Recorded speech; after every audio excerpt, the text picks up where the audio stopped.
Hello, welcome to my channel. My name is Samantha and this is a channel where you get tips on finance, travel and productivity.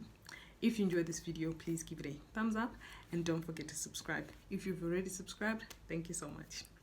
In today's video, we're going to be talking about creating an emergency fund. So obviously with everything that's going on, you've definitely seen or felt the need to have an emergency fund. Thankfully, I was set up. I already had an emergency fund and I'm experiencing the benefits of that right now because I currently do not have an income. I've got my emergency fund and it's helping me to move forward with my life because at the end of the day, I still have bills, I still have expenses. So how do we create this emergency fund? The first thing you need to do is to set an amount for this emergency fund. What is your goal for the emergency fund? How much money do you want to have in the emergency fund?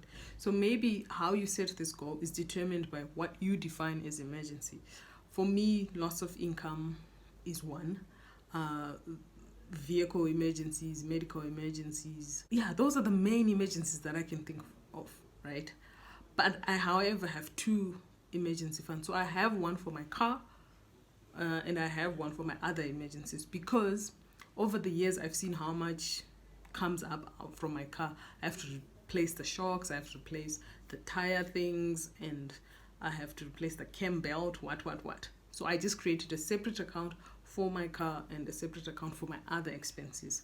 I did have a medical emergency last year where I had my tooth extraction and I just managed to take money from there, got the tooth extracted easy peasy. I mean, it was painful, but you get what I mean. The process was easy because I had the money set aside.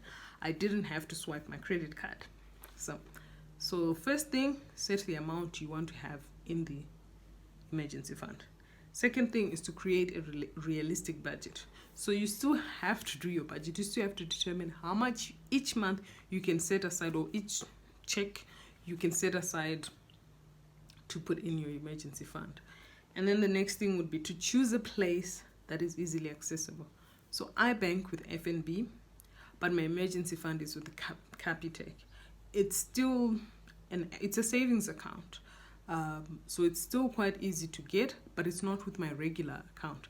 It's not with my daily transactions where I'm going to be swiping and shopping up a store. It's still kept safely aside.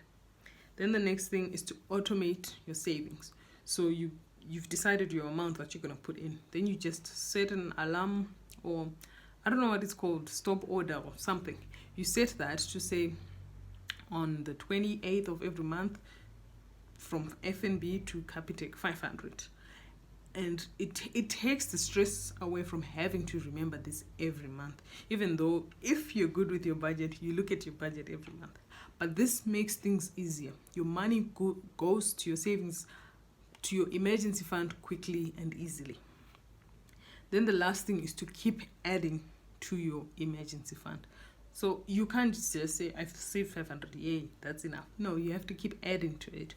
Even if your number is full, actually, for me, my number is 15 months worth of expenses. So even when I get a job or when I get an income, I'm going to get back to putting money in there. First, I have to recoup all the money that I've spent now. Then I'll focus on that next goal. So you keep adding to it. And the nice thing is if you've put it in a high interest yielding account, the more money that is in there, the more interest that you make. And that is the power of compounding interest. It's if you have 50 Rand, the bank will give you 1 Rand. And then the next time you now have 100, and then you put 100 Rand, you have 151 Rand, and then the bank will give you some more money on top of that. And the more you do that, the more interest you get. So the higher the savings, the higher the interest. So keep putting money in your emergency fund. And that is it for this video, how to save for an emergency fund. Set your amount, create a realistic budget, choose an accessible place, automate your savings, and keep adding to it. Thank you so much for watching and have a good day. Bye.